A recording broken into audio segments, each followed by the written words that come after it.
Plano de leitura bíblica, dia 2 de novembro, Jó, de 1 a 4. Livro de Jó. Piedade de Jó. Havia na terra de Uz um homem chamado Jó. Era um homem íntegro e reto, que temia a Deus e mantinha-se afastado do mal. Nasceram-lhe 3 filhos e 3 filhas. Possuía 7.000 ovelhas, 3.000 camelos, 500 juntas de bois, 500 jumentas e uma grande quantidade de escravos. Este homem era o mais rico dentre todos os habitantes do Oriente. Seus filhos tinham o costume de ir à casa uns aos outros, alternadamente para se banquetearem, e convidaram suas 3 irmãs para comer e beber com eles. Quando acabava a série dos dias de banquetes, Jó mandava chamar seus filhos para purificá-los, e na manhã do dia seguinte oferecia holocaustos por intenção de cada um deles, porque dizia ele: talvez meus filhos tenham pecado e amaldiçoado a Deus em seu coração. Assim fazia Jó sempre. Trama de Satã. Um dia em que os filhos de Deus se apresentaram diante do Senhor, veio também Satanás entre eles. O Senhor disse-lhes: de onde vens tu? Andei dando volta pelo mundo, disse Satanás, e passeando por ele. O Senhor disse-lhe: notastes meu servo Jó? Não há outro igual a ele na terra. É um homem íntegro e reto, e temente a Deus, e se mantém longe do mal.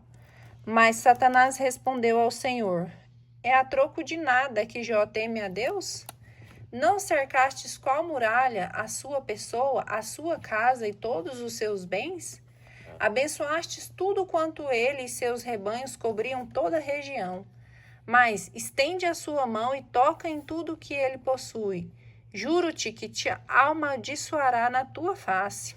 Pois bem, respondeu o Senhor, tudo o que ele possui está em teu poder, mas não estenda tua mão contra a sua pessoa. E Satanás saiu da presença do Senhor. Provações de Jó.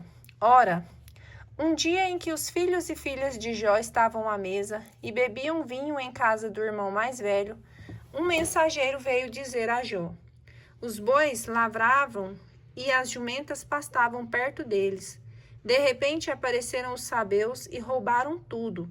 Passaram a fio da espada seus escravos. Só eu escapei para trazer-te a notícia. Estando ele ainda a falar, veio outro e disse: o fogo de Deus caiu do céu, queimou e consumiu as ovelhas, e também os escravos. Só eu escapei para trazer-te a notícia. Ainda este falava, e eis que chegou outro e disse: os caldeus, divididos em 3 bandos, lançaram-se sobre os camelos e os levaram embora, depois de passarem a fio de espada os escravos. Só eu escapei para trazer-te a notícia. Ainda este estava falando, e eis que entrou outro e disse: teus filhos e filhas estavam comendo e bebendo vinho na casa do irmão mais velho, e quando um furacão se levantou de repente do deserto, abalou os 4 cantos da casa, e esta desabou sobre os jovens, morreram todos. Só eu escapei para trazer-te a notícia. Jó então se levantou, rasgou seu manto e rapou a cabeça. Depois, caindo prostrado por terra, disse: nu saí do ventre de minha mãe, nu voltarei. O Senhor Deus deu, o Senhor tirou. Bendito seja o nome do Senhor. Em tudo isso, Jó não cometeu pecado algum, nem proferiu contra Deus blasfêmia alguma. Jó, capítulo 2. Ora, um dia em que os filhos de Deus se apresentaram diante do Senhor, Satanás apareceu também no meio deles na presença do Senhor. O Senhor disse-lhes: de onde vens tu?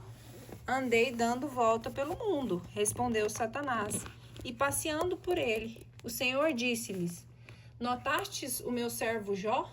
Não há ninguém igual a ele na terra.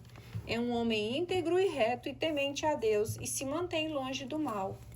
Ele persevera sempre em sua integridade, e foi em vão que me incitaste a perdê-lo. Pele por pele, respondeu Satanás.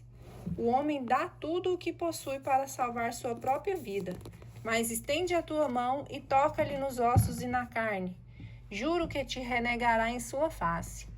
O Senhor disse a Satanás: Pois bem, ele está em teu poder, poupa-lhe apenas a vida. Novas provações de Jó. O Satanás retirou-se da presença do Senhor e feriu Jó com uma úlcera maligna, desde a planta dos pés até o alto da cabeça. E Jó pegou um caco de telha para se coçar e assentou-se sobre um monte de cinzas. Sua mulher disse-lhes: Persiste ainda em tua integridade? Amaldiçoa a Deus e morre. Falas, respondeu-lhes, como uma insensata. Se aceitamos de Deus a felicidade, não deveríamos também aceitar a infelicidade? Em tudo isso, Jó não pecou por palavras. 3 amigos de Jó, Elifaz de Temã, Baldade de Suaz e Sofar de Naamate, souberam de todo o mal que lhe tinha sucedido. Vieram cada um de sua terra e combinaram ir juntos exprimir sua simpatia e suas consolações. Quando o avistaram de longe, não o reconheceram. Puseram-se então a chorar, rasgaram suas vestes e lançaram para o céu poeira que recaía sobre suas cabeças. Ficaram sentados no chão ao lado dele durante 7 dias e 7 noites, sem que ninguém lhe dirigisse uma palavra. Tão grande era a dor em que o viam mergulhado. Monólogo de Jó. Jó, capítulo 3. Enfim, Jó abriu a boca e amaldiçoou o dia de seu nascimento. Jó falou nestes termos: Pereça o dia em que nasci e a noite em que foi dito: Nasceu um menino. Que esse dia se torne em trevas. Que Deus lá do alto não se incomode com ele. Que a luz não brilhe sobre ele. Que as trevas e obscuridade se apoderem dele. Que nuvens o envolvam. Que eclipses o apavorem. Que a sombra o domine. Este dia que não seja contado entre os dias do ano, nem seja computado entre os meses. Que seja estéril essa noite. Que nenhum grito de alegria se faça ouvir nela. Que amaldiçoem os que amaldiçoam o dia, aqueles que são hábeis para evocar Leviatã. Que as estrelas de sua madrugada se obscureçam. Em vão espere a luz e não veja abrirem as pálpebras da aurora. Pois não me fechou as portas do ventre que me carregou, para me poupar a vista do mal. Porque não morri ainda no seio materno, ou pereci ao sair das entranhas, porque 2 joelhos me acolheram, e os 2 seios me amamentaram. Estaria agora deitado em paz e dormiria e teria o repouso? Com os reis árbitros da terra, que constroem para si mausoléus? Ou estaria entre os príncipes que possuíam o ouro e enchiam de dinheiro as suas casas? Ou então, como o aborto escondido, eu não teria existido com as crianças que não viram a luz. Ali os ímpios cessam os seus furores, ali repousam os exaustos de forças, ali os prisioneiros estão tranquilos, já não mais ouvem a voz do capataz. Ali juntos os pequenos e os grandes se encontram. O escravo ali está livre do jugo de seu senhor, porque concede a ele a luz aos infelizes e a vida àqueles cuja alma está desconsolada, que esperam pela morte sem que ela venha e a procuram mais ardentemente do que um tesouro, que se alegrariam intensamente diante do sepulcro. Ao homem cujo caminho está oculto, a quem Deus cerca de todos os lados, em lugar de pão tenho soluço, e os meus gemidos se espalham como a água. Todos os meus temores se realizam, e aquilo que me dá medo vem atingir-me. Não tenho paz, nem descanso, nem repouso. O que vem é agitação. Primeira sessão de discursos. Elifaz de Temã tomou a palavra nesses termos: Se arriscamos uma palavra, talvez ficará aflito. Mas quem poderá impedir-me de falar? A muitos ensinastes, deste força às mãos frágeis. Tuas palavras levantavam aqueles que caíam.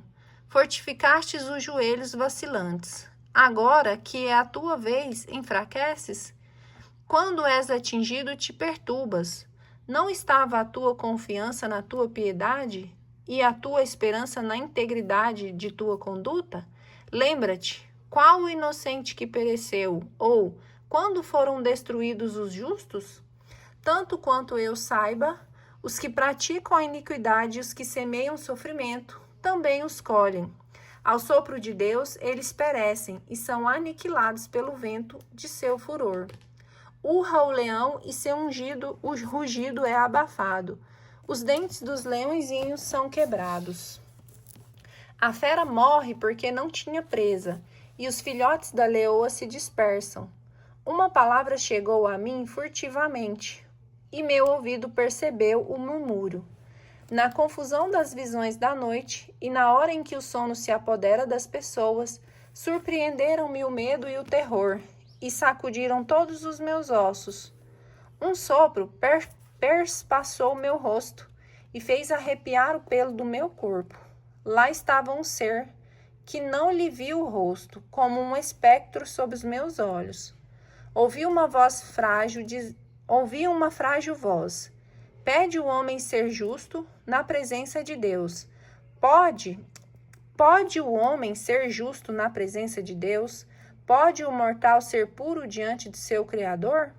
Ele não confia nem nos seus próprios servos, até mesmo nos seus anjos encontra defeito, quanto mais nos seus hóspedes em casa de barro, que tem o pó por fundamento, são esmagados como a traça, entre a manhã e a tarde são aniquilados, sem que neles se preste atenção, morrem para sempre. Não foi arrancada a estaca da tenda deles? Morrem sem terem conhecido a sabedoria.